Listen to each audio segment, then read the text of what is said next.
Friends, good morning. आज की कक्षा में हम प्रारंभ करते हैं हमारा पाठ दोबारा से, जहाँ से हमने छोड़ा था वहीं से इसको प्रारंभ करते हैं। क्या निराश हुआ जाए। ठीक है, तो देखिए क्या कहा है लेखक ने।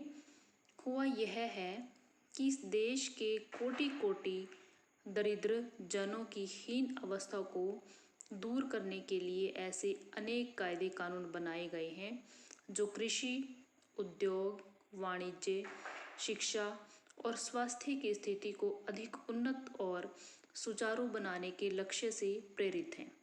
परंतु जिन लोगों को इन कार्यों में लगना है उनका मन सब समय पवित्र नहीं होता।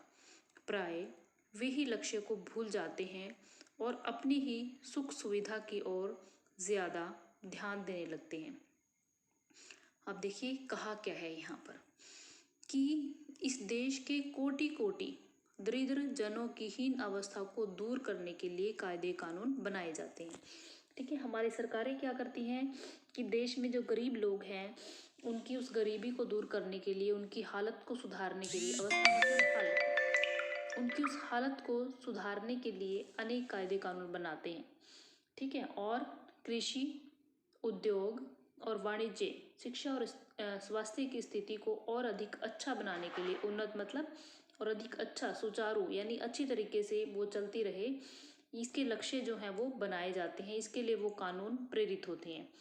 ठीक है, परंतु कहा क्या है कि जिन लोगों को ये कार्य करना होता है, जिनके लिए ये कानून बनाए जाते हैं, जिनको ये कार्य करना होता है लोगों की स्थिति को सुधारने के लिए, उनका मन सब समय पवित्र नहीं होता, कि उनका मन जो है वही पवित्र नहीं रहता है। उनके मन में ही लालच आ जाता है और होता क्या है कि वो अपने लक्ष्य को भूल जाते हैं और अपनी ही सुख सुविधा की ओर ज़्यादा ध्यान देने लगते हैं। यानी जो नीतियाँ, जो कायदे कानून बनाए जाते हैं वो उनका गलत इस्तेमाल करते हैं और अपना ही घर भरने में वो लग जाते हैं, अपनी ही सुख सुविधा को वो देखने लगते हैं और उन गरीबों की स्थिति की ओर कोई ध्यान नहीं दिया जाता। यानी जितने भी कानून बनाए जाते हैं वो सब यहाँ पर फेल हो जाते हैं। भारतवर्ष सदा कानून को धर्म के रूप में देखता आ रहा है। आज एकाएक कानून और धर्म में अंतर कर दिया गया है। धर्म को धोखा नहीं दिया जा सकता, कानून को दिया जा सकता है। यही कारण है कि जो लोग धर्म भीरू हैं वे कानून की त्रुटियों से लाभ उठाने में संकोच नहीं करते। अब क्या कहा है, भारतवर्ष सदा कानून को धर्म के रूप में देखता आ रहा है। यानी भारत में जो है कानून को धर्म ही माना जाता, धर्म का ही पर्याय माना जाता है। लेकिन आज अचानक से कानून और धर्म में अंतर कर दिया गया। यानी पुराने समय से लोग जो है कानून और धर्म में कोई अंतर नहीं मानते थे, लेकिन अचानक से जो है लोगों की सोच बदल रही है और उन्होंने कानून और धर्म में अंतर मानना शुरू कर दिए हैं। उनकी नज़रों में क्या है, वो लोग क्या सोचते हैं कि धर्म को धोखा नहीं दिया जा सकता। यानी धर्म को आप धोखा नहीं दे सकते, लेकिन कानून को आप धोखा दे सकते हैं। क्योंकि हम देखते हैं कि हाँ, कानून जो है उसको क्या चाहिए, सबूत चाहिए होता है, और कई बार सबूत जो है हम गलत तरीके से इकट्ठा करते हैं और उसके आधार पर जो है गलत फैसला कई बार लिया जाता है। तो इसीलिए क्या कहा है कि धर्म को धोखा नहीं दे सकते, लेकिन कानून को दे सकते हैं। यही कारण है कि जो लोग धर्म भीरू हैं वे कानून की त्रुटियों से लाभ उठाने में संकोच नहीं करते। कि जो लोग धर्म भीरू यानी धर्म के नाम से जो लोग डरते हैं, धर्म के नाम पर जो लोग गलत काम नहीं कर सकते, लेकिन वो वही लोग क्या करते हैं, वो कानून की त्रुटियों से, कानून की जो कमियां हैं उनसे लाभ उठाने में वो संकोच नहीं करते। यानी वो कानून को धोखा दे सकते हैं लेकिन धर्म को नहीं। इस बात के पर्याप्त प्रमाण खोजे जा सकते हैं कि समाज के ऊपरी वर्ग में चाहे जो भी होता हो, भीतर भीतर भारतवर्ष अब भी यह अनुभव कर रहा है कि धर्म कानून से बड़ी चीज है। अभी सेवा, ईमानदारी, सच्चाई और आध्यात्मिकता के मूल्य बने हुए हैं। वे दब अवश्य गए हैं लेकिन नष्ट नहीं हुए हैं। आज भी वह मनुष्य से प्रेम करता है, महिलाओं का सम्मान करता है, झूठ और चोरी को गलत समझता है, दूसरे को पीड़ा पहुंचाने को पाप समझता है, हर आदमी अपने व्यक्तिगत जीवन में इस बात का अनुभव करता है। समाचार पत्रों में जो भ्रष्टाचार के प्रति इतना आक्रोश है, वह यही साबित करता है कि हम ऐसी चीज़ों को गलत समझते हैं और समाज में उन तत्वों की प्रतिष्ठा कम करना चाहते हैं जो गलत तरीके से धन या मान संग्रह करते हैं। अब देखिए क्या कहा है यहाँ पर कि इस बात के पर्याप्त प्रमाण खोजे जा सकते हैं कि समाज के ऊपरी वर्ग में चाहे जो भी हो, कि समाज का जो ऊपरी वर्ग है, ऊपरी मतलब श्रेष्ठ वर्ग है, जिसको हमने सबसे ऊपर का दर्जा दिया गया है, वहाँ चाहे जो भी होता हो, वो लोग चाहे जो भी करते हों, लेकिन अंदर ही अंदर भारतवर्ष जो है आज भी अनुभव करता है कि यानी जो लोग हैं, जो मध्यम वर्गीय लोग हैं या जो हमारी संस्कृति है, जिनके लोगों के अंदर अभी भी जीवित है, वो लोग क्या करते हैं, धर्म कानून से बड़ी चीज़ है। वो धर्म को आज भी कानून से बड़ा मानते हैं और आज भी उन लोगों के अंदर, ऐसे लोगों के अंदर जो धर्म को कानून से बड़ा मानते हैं, ऐसे लोगों के अंदर आज भी सेवा भाव, ईमानदारी का भाव, सच्चाई और आध्यात्मिकता जैसे जीवन के मूल्य जो हैं आज भी उनके अंदर मौजूद हैं। चाहे वो थोड़े बहुत दब गए हैं लेकिन नष्ट नहीं हुए हैं। क्या कहा है कि आज भी मनुष्य से प्रेम करते हैं, महिलाओं का सम्मान करते हैं, ये हमारी संस्कृति है। झूठ और चोरी को वो गलत समझते हैं, दूसरे को पीड़ा देने को वो पाप मानते हैं। तो इस तरीके से हर आदमी अपने व्यक्तिगत जीवन में इन चीज़ों का अनुभव करता है कि ये जो हो रहा है ये गलत हो रहा है। समाचार पत्रों में जो भ्रष्टाचार के प्रति इतना आक्रोश, आक्रोश मतलब गुस्सा, क्रोध जो निकला होता है, वह यही साबित करता है, क्या साबित करता है कि हम चीज़ों को गलत समझते हैं और समाज में उन तत्वों की प्रतिष्ठा कम करना चाहते हैं जो गलत तरीके से धन या मान संग्रह करते हैं। यानी जो आक्रोश निकला होता है वो यही है कि हम उन तत्वों की प्रतिष्ठा, यानी वो तत्व जो इस भ्रष्टाचार को जन्म देते हैं, हम उसको समाप्त करना चाहते हैं। इसीलिए जो गलत तरीके से धन या मान संग्रह करते हैं, हम उनको समाप्त करना चाहते हैं, उनको दिखा देना चाहते हैं कि ये गलत है। इसीलिए समाचार पत्रों में उनके प्रति ये समाचार जो है वो जारी किए जाते हैं। दोषों का पर्दाफाश करना बुरी बात नहीं है। बुराई यह मालूम होती है कि किसी के आचरण के गलत पक्ष को उद्घाटित करके उसमें रस लिया जाता है। अब यहाँ पर लेखक क्या कह रहे हैं, देखिए दोष है, अगर किसी के अंदर बुराई है तो उसका पर्दाफाश करने में कोई बुराई नहीं है, हमें उनको सामने लाना चाहिए। लेकिन बुराई किस चीज़ में है, लेखक को किस चीज़ में बुराई लगती है कि किसी के आचरण को, यानी किसी का जो व्यवहार है उसके गलत पक्ष को यदि आप उजागर करते हो और उस गलत पक्ष को उजागर करके यदि आप उसमें रस लेते हो, रस का मतलब होता है आनंद लेना, अगर वो करते हो तो वो जो है वो गलत है। और सिर्फ दोषों का उद्घाटन करना एकमात्र कर्तव्य मान लिया जाता है, यानी सिर्फ हम दोषों को ही उजागर करने को अपना कर्तव्य मान लें तो वो गलत है। बुराई में रस लेना बुरी बात है, यानी अगर कोई बुरी खबर है और उसमें आप आनंद ले रहे हो तो वो बुरी बात है। अच्छाई में उतना ही रस लेकर उजागर न करना और भी बुरी बात है। अब यहाँ पर क्या कहा है कि जब हम बुराई में इतना रस लेते हैं और अच्छाई, अगर अच्छी कोई खबर आती है तो हम उसमें आनंद नहीं लेते हैं, उसको लोगों के सामने नहीं लाते हैं, तो वो और भी ज़्यादा बुरी बात है। सैकड़ों घटनाएं ऐसी घटती हैं जिन्हें उजागर करने से लोक चित्त में अच्छाई के प्रति अच्छी भावना जागती है। क्या कहा है कि सैकड़ों घटनाएं ऐसी होती हैं, अच्छी घटनाएं होती हैं, यदि हम उन्हें सबके सामने लाएं तो इस संसार का जो मन है उसकी अच्छाई की जो भावना है वो जाग जाएगी, लोगों के मन में अच्छाई की भावना जाग जाएगी यदि हम अच्छाई को सामने लाएंगे। लेकिन हम करते क्या है, हम सिर्फ बुराई को उजागर करते हैं और अच्छाई को हम अनदेखा कर देते हैं, जो कि बहुत ही गलत है। अब आगे जो है कुछ उदाहरणों के माध्यम से, कुछ घटनाओं के माध्यम से लेखक जो हैं ऐसी बातें हमें बता रहे हैं कि कैसे अच्छाई और सच्चाई जो है आज भी लोगों के अंदर जिंदा है। एक बार रेलवे स्टेशन पर टिकट लेते हुए गलती से मैंने 10 के बजाय 100 रुपये का नोट दिया और मैं जल्दी जल्दी गाड़ी में आकर बैठ गया। थोड़ी देर में टिकट बाबू उन दिनों के सेकंड क्लास के डिब्बे में हर आदमी का चेहरा पहचानता हुआ उपस्थित हुआ। उसने मुझे पहचान लिया और बड़ी विनम्रता के साथ मेरे हाथ में 90 रुपए रख दिए और बोला, यह बहुत गलती हो गई थी। आपने भी नहीं देखा, मैंने भी नहीं देखा। उसके चेहरे पर विचित्र संतोष की गरिमा थी। मैं चकित रह गया।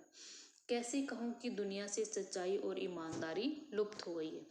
देखिए, अब ये घटना बताई है लेखक ने, कैसे ईमानदारी से जो टिकट बाबू है उसने लेखक के पैसे जो है वापस लौटा दिए। लेखक ने 10 के बजाय 100 रुपए का नोट दिया था, लेकिन टिकट बाबू ने वापस उन्हें 90 रुपए वापस कर दिए थोड़ी देर बाद, जब उन्होंने देखा कि 10 की जगह पर 100 का नोट आ गया है। फिर वैसी अनेक अवांछित घटनाएं भी हुई हैं, परंतु यह एक घटना ठगी और वंचना की अनेक घटनाओं से अधिक शक्तिशाली है। तो देखिए, यहाँ पर लेखक ने क्या कहा है कि ऐसी अनेक अवांछित मतलब जो घटनाएं हम नहीं चाहते, वांछित होता है चाहना और अवांछित ना चाहें, ऐसी घटनाएं भी हुई हैं।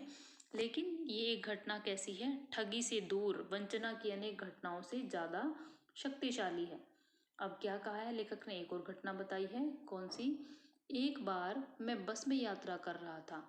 मेरे साथ मेरी पत्नी और 3 बच्चे भी थे।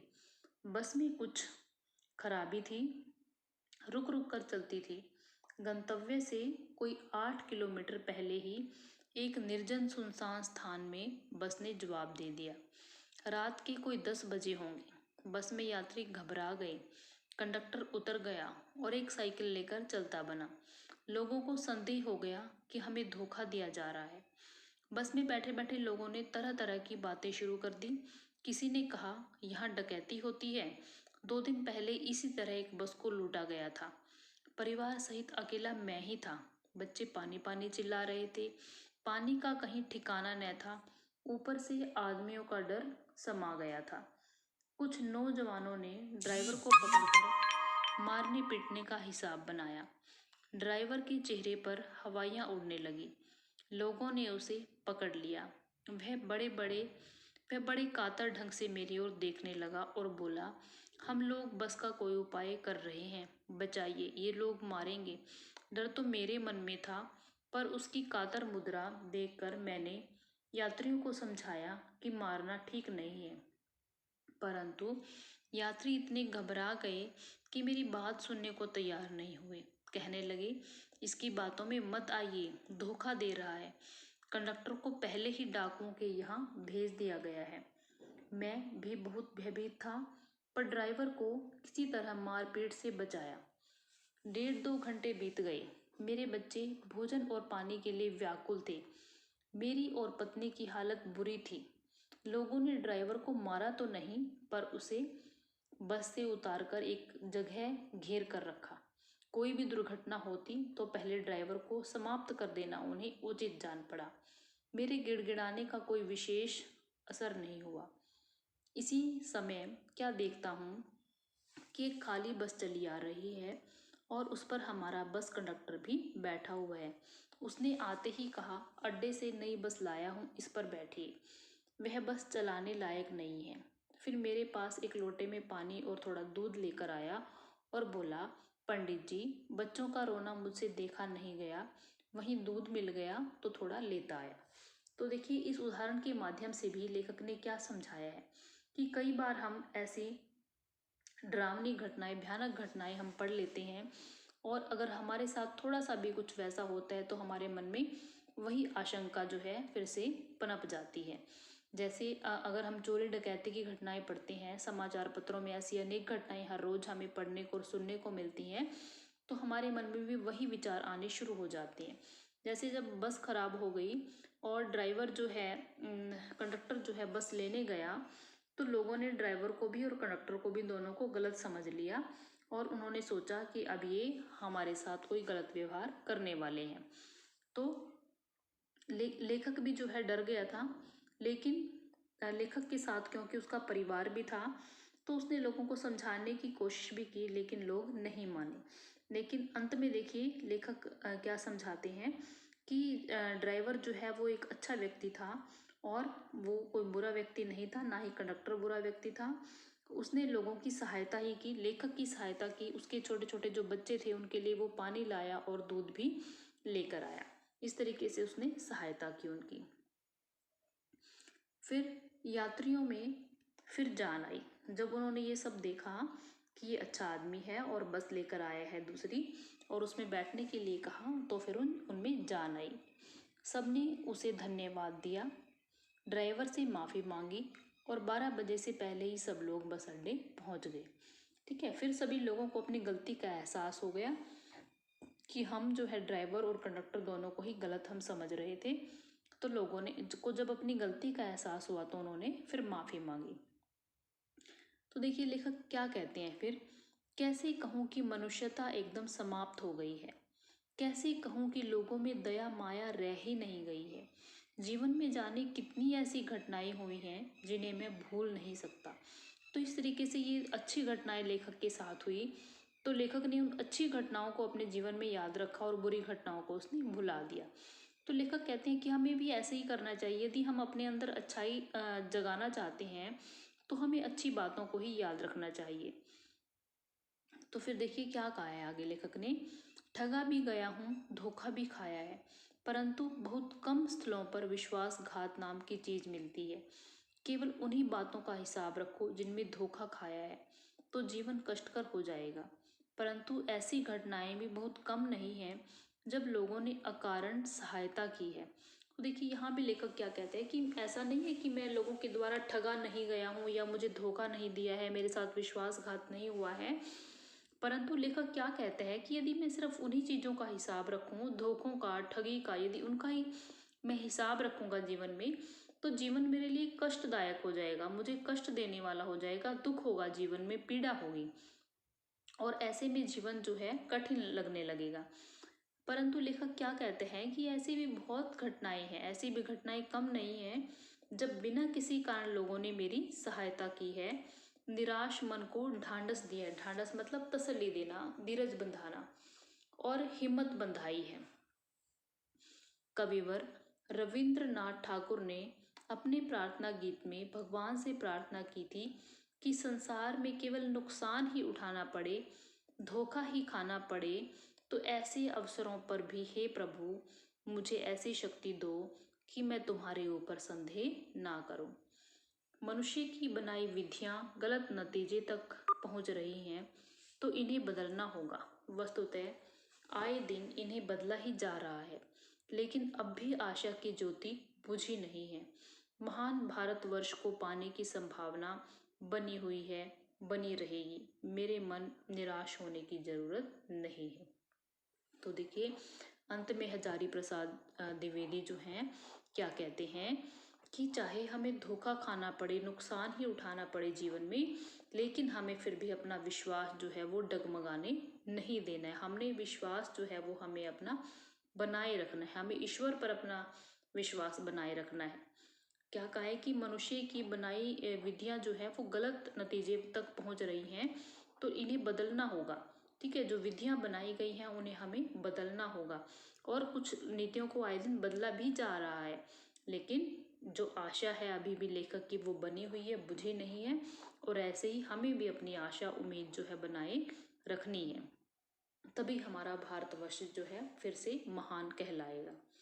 धन्यवाद।